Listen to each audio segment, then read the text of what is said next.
refuse to lose. I'm built to win. Apply myself, I filled it in. No time for the doubt, they counted me out, I'm getting it in. Yeah. No time for no loss, I'm paying the cost, I'm in it to win. Yeah. Refuse. Mine, it can't be diffused. If you ain't thinking the same, then we playing by different rules. You can't see the vision, we living at different views. Until we complete the mission, keep getting up, never snooze. I walked a mile in my shoes, had the mind of a fool, chasing diamonds and jewels. Trust me, I was confused. Started minding my business and used my mind as a tool. Ended up finding my purpose and found the time to get to it. They told me I couldn't do it, they told me I couldn't make it. They sold it, could never break it. That's sadly mistaken. I need a piece of the pie, I want it so bad I can taste it. They told me like Toby, keep on running toes, they gon' take a few to lose. Built to win, apply myself, I filled it in. No time for the doubt, they counted me out, I'm getting it in. Yeah. No time for no loss, I pay for the cost, I'm winning to win. Yeah. Refuse to lose, I'm built to win. Apply myself, I filled it in. No time for the doubt, they counted me out, I'm getting it in. Yeah. No time for no loss, I'm paying the cost, I'm in it to win. Yeah. Refuse.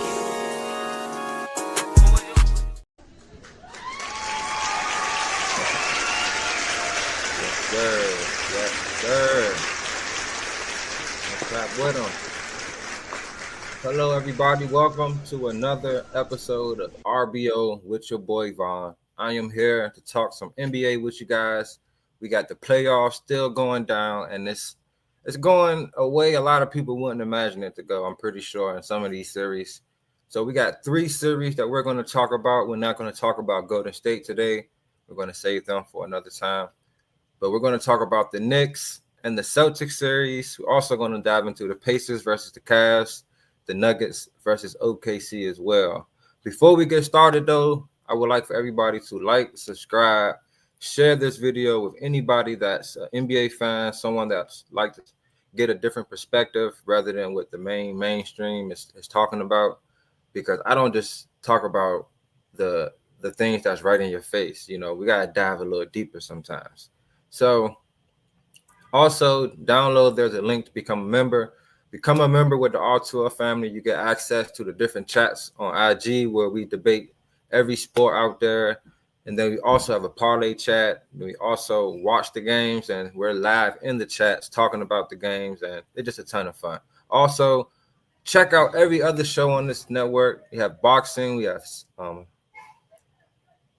baseball. I'm about to say hockey. Hockey's coming soon, though. Hockey's also in the playoffs, in their playoff season, so it's intense there as well. But tap into the other shows as well, and trust me, you will not be disappointed at all. Everybody is a guru at what they do. Everybody takes what they do serious, and you get some good knowledge for sure. A lot of people actually play the sport that they're talking about. So, all right, let's dive into this, though. First thing we're going to talk about the Knicks being up on the Celtics 2-0. Man, nobody expected this. I'm pretty sure no one had the Knicks actually winning a game in Boston. Everyone knows the Knicks could not get a win against none of the top teams this year. They pretty much they came up short every time. One thing about this Knicks team is they were never 100% healthy, really. Like last couple years, this team always been very injured. A lot of guys like Mitch Robinson's been out. Even when they had Randall, he was out a lot of time. So they got a guy like Mikal Bridges who doesn't miss no games. I mean, he played 51 minutes in game 1.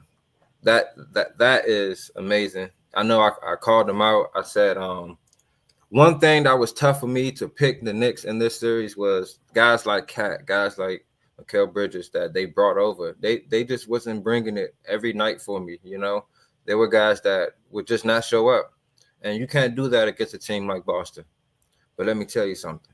These guys been playing some pretty good ball. These guys have been impressing me a lot, especially Mikal Bridges. Like I said, he played 51 minutes first game. He didn't shoot the ball well at all in the first game. I think he was 3 for 13, only 8 points. Second game, he was 6 for 18, 14 points. All those points came in the fourth quarter, being very clutch, one thing I like about him is that defensive mindset that he has. He's actually out there playing some physical defense. Game 1, he got the game-winning steal to pretty much win the game for him. So, Mikal Bridges, I wanted to shout you out, man, because I've been real tough on you for sure, because I know how good of a player you are. Like, at one point, they try to make you just a 3-and-D guy, but I'm like, no, this guy he can actually score. He can actually be a solid player out there, not just a guy that stands in the corner. And you're doing your thing, man. You're filling up the stat sheet. You rebounding. You finding guys open, defending hard. Your shot hasn't fallen yet, but you guys go home now, so it just might start falling. Cat, shout out to Cat, man. Now, I do, want to question what's going on with the matchups over there in Boston, but we're going to get to Boston in a second. Cat, shout out to Cat, man. He's out there doing his thing. Had 21 and 17. He's been a dominant force in some fashion. He's out there rebounding, 13 boards first game, 17 second game, double-doubles, 14 first game. So one thing I do like about Cat, he hasn't just relied just on straight threes. First game, he only shot 1 3, and that's just a good sign to see where his mentality is at.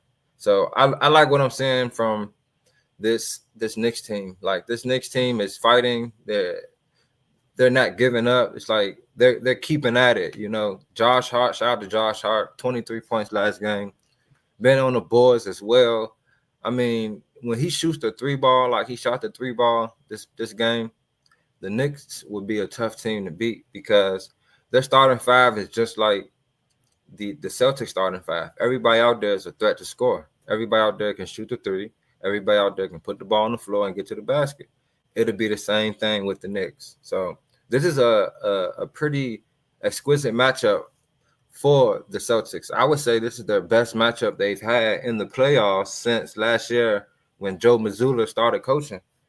My guy Brunson, he does what he do. He is a calm, collected leader out there, a guy that can get his when he can get his. He had a tough night last game, but that's why you have a team. Other guys stepped up, and that was a very, very, very, very, very good sign, very encouraging sign that all Knicks fans should hold tight, I must say, because when you got a team of guys that's putting in work, you're going to be tough to beat. You guys go home up 2, hey, man, you get this game, it's gonna be different. But the Celtics, though, I must say, I think these Celtics, they're in unfamiliar territory right now. Now, I do know they're the defending champs. We do know that this team can defend, this team can score. But if you watch my last episode when I broke down when they played against the Magic, I said this offense is very simple. It's very, very simple. These guys set picks, they pop, they shoot threes, they crash hard on the offensive glass, try to get a kick out. It's not a lot of post presence out there. Last year in the playoffs, Porzingis was out there, not for the whole playoff run. He played some games, but when he did play, his presence was known. In this playoffs, it hasn't been known so much. First series, he had 2 good games. I think 2 games over 20. But this series, so far, he's barely on the floor, and he's barely even doing anything when he's out there. But one thing that's very alarming is the fourth quarter. I mean, this team, it's like they're just melting down in the fourth quarter. They're just hoisting up shots. One game in the fourth quarter, they were 2 and 11 from 3. 5. I'm sorry. Yeah, that's his fourth quarter. 2 and 11 from 3. 5 24 from the field. And that was last game. I believe I have the first game up there too. Yeah. First game without overtime, because I believe they only shot like 5 shots. In the fourth quarter, 2 for 15 from 3, 4 for 21 from the field. Now, this is very alarming, especially when you got a guy like Jason Tatum who goes 0 for 7 in one game, 0 for 5 from 3, only gets 2 points from the free throw line. in one game. And then in the other game, he only gets 2 points again, I believe, in the fourth quarter. He has actually 4 points. 1 for 5 from the field, 0 for 2 from 3. Jaylen Brown, last game as well, 0 for 4 from the field, 0 for 1 from 3. See, the fourth quarter slumps, I believe that falls on coaching. And, you know, the players get some blame, of course, because you guys are defending champs. These guys aren't just, y'all ain't rookies out there. You know, you should know what to do when the time comes.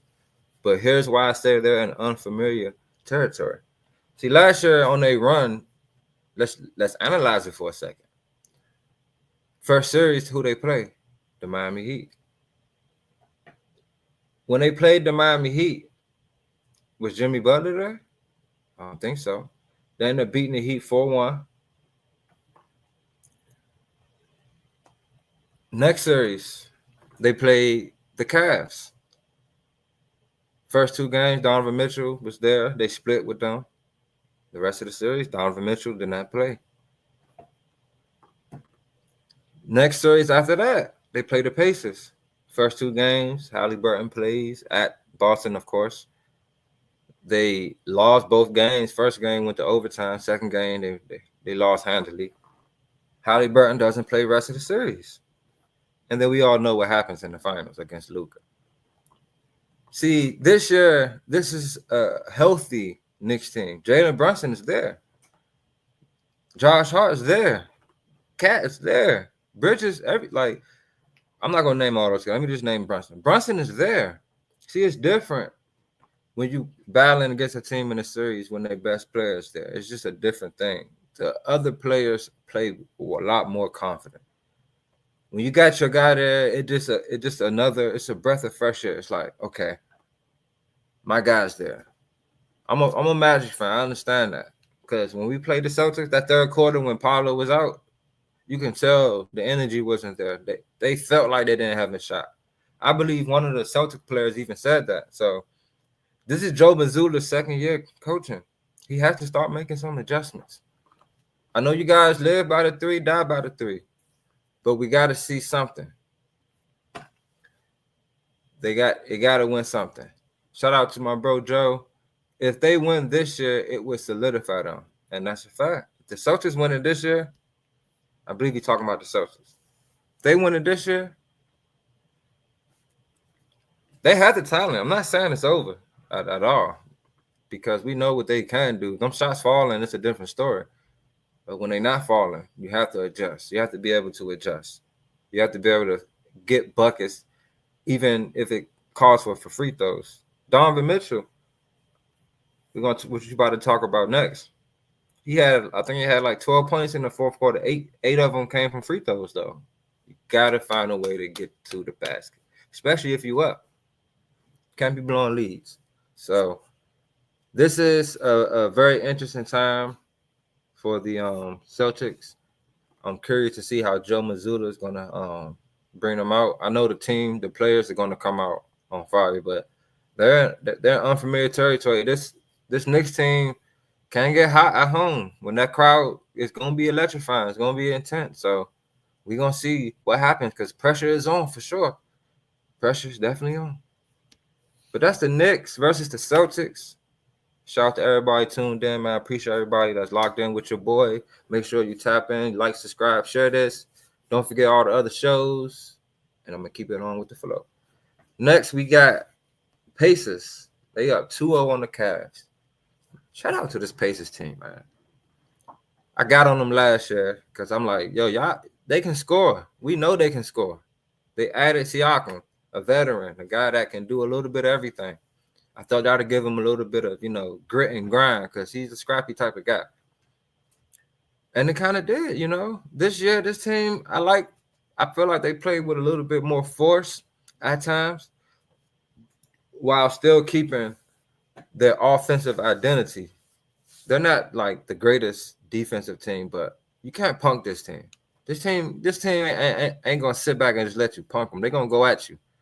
And one thing about this Cavs team, their defense is getting exposed. Their perimeter defense is getting exposed. We know what Jared Allen and Mobley can do down low when they're available. But like think about the guys that got out there. I mean, besides Hunter, I think Hunter is a solid defender. But Sam Merrill, am I scared of him? I mean, Ty Jerome, am I scared of Ty Jerome? Like, none of those guys strike fear in me. You know what I mean? Like Donovan Mitchell, he's not really the type of guy that strikes fear in me on the defensive side. Like, he's gonna strap me up. He more of he gonna cook me on the offensive side. So this team got to find something, because this Pacers team is Adam. And shout out to Halliburton.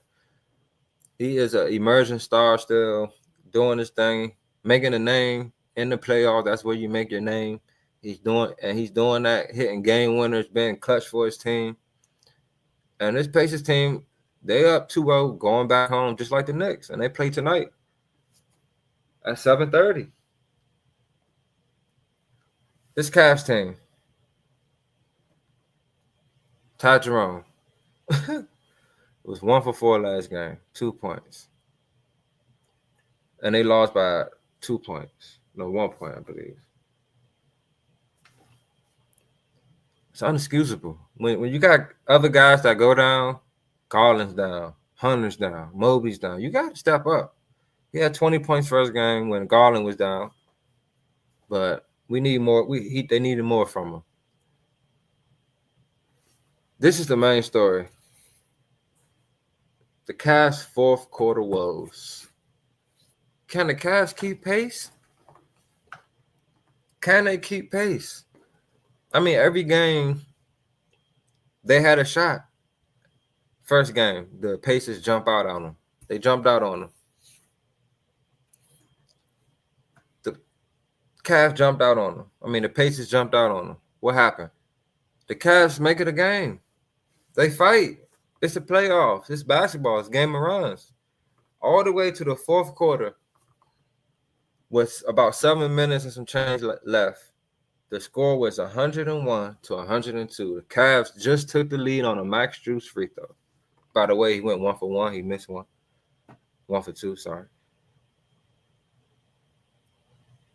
After that, the Pacers ended the game on a 20-10 run. They doubled what the Cavs did. You got to execute down the stretch. That's what the playoffs come down to. You can make it a game all day, but when it come down to that fourth quarter, you see what happened to the Celtics. They up all they doing their thing. Next thing you know, fourth quarter come.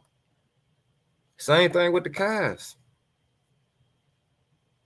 First game, they lost. They got this is the second game. Sorry about that. Second game, it was 101 to 102, and then they walked them down. No, that was the first game. Sorry. Second game, they had a 14-point lead in the fourth to start the fourth quarter. The Cavs. So the first game, they walked them down, took a 1-point lead with 7 minutes left, got outscored 20-10 to end the game.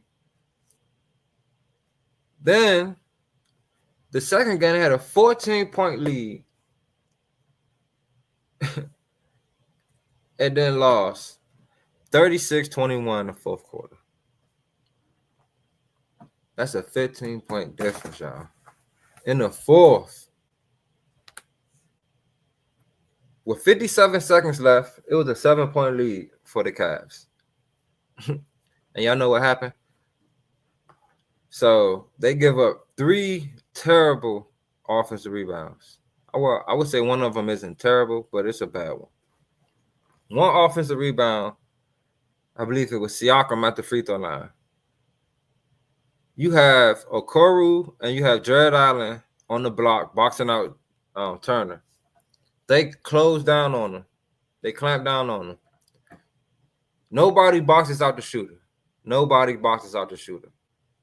Naismith comes from the top of the key, right beside Donovan Mitchell. Donovan Mitchell, he's trying to hold him. He's trying to grab him. He's trying to hold him. He can't hold him though. Naismith runs straight from the top of the key, gets the offensive put back down. Second time, I believe after that, Donovan Mitchell gets he gets a turnover. I think it's a charge or something. After that, Pacers come down. Jared Allen plays excellent defense. Slides his feet. Halliburton tries to go to the basket. He blocks it. The ball bounces off. I think it's a Koru foot. Goes out of bounds. Next thing you know, Pacers score. Boom. For the game right here. Halliburton at the line. He makes a free throw. I believe they down one now. No, they down two. See, they lost by one. They down two. Halliburton shoots again. Same scenario. This time, instead of Okoro, it's Donovan Mitchell right there. Him and Jared Allen clamp down once more. Nobody boxes out the shooter. Clamps down once again. And Halliburton, the ball tips up. Halliburton, no one boxes him out. He just grabs the rebound. He's able to dribble all the way out and hits the game winner. That's coaching. That's execution. You got hit with the same move twice off your bonehead mistakes. You got to box out the shooter. You box out the shooter. Nate Smith can't run straight down the lane because somebody right there in the middle. Halliburton ain't able to jump right there and get that rebound because someone's boxing him out. Jared Allen don't need no help with Miles Turner. He better win that battle. He on the bottom. It's playoff basketball, man. Everything matters. Every little thing matters. So the Cavs, just like Joe said, this is a must-win for the Cavs. Going on the road, looks like you have all your guys back. Garland's back, Mobley's back, Hunter's back. It's time to show who got more depth. But man, don't y'all see how crucial the fourth quarter is? Fourth quarter makes or breaks a lot of games, a lot of teams. That's what they said about, I know, after OKC had lost, because the Nuggets and OKC tied 1-1 after they lost their first game. One of the reporters asked OKC, they asked Jalen Williams and SGA, like, you guys haven't played a lot of clutch minutes, so you think, did that play a factor? And it matters, though. It matters when you're going against a champ like Jokic, a guy that's relentless like a Westbrook. These guys ain't going to stop. Fourth quarter in this game, first game, OKC lost by 7. They ended up losing the game by 2. But the story of that game was Jokic. I mean, when Jokic is able to do that, 42 points, 22 rebounds, he shot over 50%. I mean, when he's able to do that, who's stopping the Nuggets, really? It's hard to stop the Nuggets when you let Jokic do what he do, because you see what happened in Game 2. Game 2, man, OKC came out on fire. It was shout out to my boy Bibby. It was a bloodbath. It was bad. OKC won the fourth quarter by 24 points. They scored 87 points in the first half. It was complete annihilation. It was a complete annihilation. No one could do nothing. I watched the game, and it was like 3 people boxing Jokic out every time. Like, they made it so tough on Jokic to get anything going. It was crazy. He ended the half with 15 points, 7 rebounds, 5 assists. Then he ended the game with 18 points, 6 rebounds, 8 rebounds, 6 assists. So, yeah, he didn't really do much after that. It was a tough night for Jokic. And when it's a tough night for Jokic, it's a tough night for the Nuggets. And the way OKC played at home, I don't think the Nuggets will ever win again at that spot. I don't think they will. Unless they go home and take care of business and they build some type of confidence, because I got faith in Jokic bouncing back. It's the other guys, because when OKC is keying so much on Jokic, somebody has to step up. Jamal Murray has to step up. Aaron Gore has to step up. One person that's out there relentlessly is Westbrook.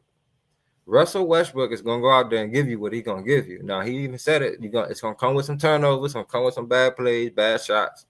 But the effort and he gonna keep going.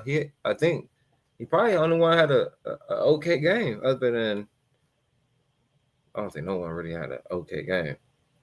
Westbrook finished 5-11 from the field, 19 points, 5 assists. He's like, other than Jokic, Jamal Murray, 4 for 9. Come on, man. Shooting 9 shots is unacceptable, bro. Like, we can't have things like that. When you in the playoffs, Jokic need guys to step up and do some dirt. Michael Porter, somebody tell me where he been at. Because these first 2 games, no show for real. Now, when we go back to Denver, when I say we, I'm only speaking like I'm with Jokic right now because I'm talking about helping Jokic. When we go back to Denver, which is tonight, he gonna need some help, man, because I think right now, like Joe said, I think the Nuggets are in a must-win spot only because I don't think they can afford to have to play 2 more games in OKC. I just don't. I don't think they'll be able to do it. I don't think they can win in OKC, man. I just don't. I think OKC knows now with that crowd behind them, like they know if they jump on them and have that crowd jumping, it's a wrap. As you saw last game. And it's very tough to beat that team at home. So I think the Nuggets' best shot at winning this series is taking care of business at home, going up 3-1. So it's going to come down to the help of the others, in my opinion, because Jokic's going to be Jokic. He's going to do his thing. I think he's going to find a way to impact the game. I don't think he's going to allow them to take him out the game 2 games straight like that. So it's going to be tough if he don't got no help. But he the man for a reason. But yeah, that's all I got for you guys today. Tonight we got Cleveland versus Indiana. Then we got OKC versus Denver. I do think tonight is the night that Donovan Mitchell finally makes some 3-pointers. So for the parlay, 4 threes, I think it's still plus money. Take it. If you're feeling risky, well, not risky, but if you're feeling, little, on the edge, take him for 7 because he might go crazy. He's 2 for 17 all year. 2 for 17 all year. Not all year, this whole series. He only hit 2 threes out of 17 shots. So it's bound to happen. It's bound to happen for sure. For the OKC and Denver game, Jokic for 30. That's all. That's the only thing I can get you. Oh, actually, take Jokic for triple-double because the only way they're going to win is if the others help. Jokic triple-double. But I appreciate everybody. Shout out my boy Bibby. I see you in the parlay chat, my boy. Become a member if you want to lock in the parlay chat. Become a member if you want to get in the chat. You like to talk about the games while the game's on. If you want to just lock in and learn some new things or just give your perspective on what you think about anything going on in the NBA. Got a team you want to represent? There's a couple teams that's still in the playoffs that we don't got fans of. We don't have no OKC Thunder fan in the chat. We need an OKC fan. Where y'all at? What else? We really don't have a true Denver fan in the chat as well. We need a Denver fan. So y'all tap in. But that's all I got for y'all, man. Holla at your boy. We coming back. Playoff ball is here. And real ball is gonna ball, dog.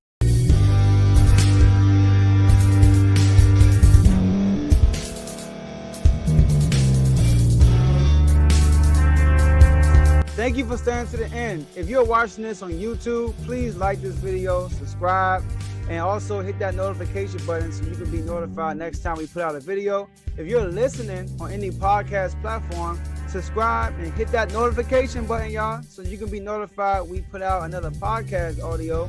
And last but not least, hit that share button. No matter what you're listening to or watching it, hit that share button and send it to somebody that you know that would love to watch this episode you just listened to. So once again, thank you for staying to the end, and we'll see y'all in the next episode.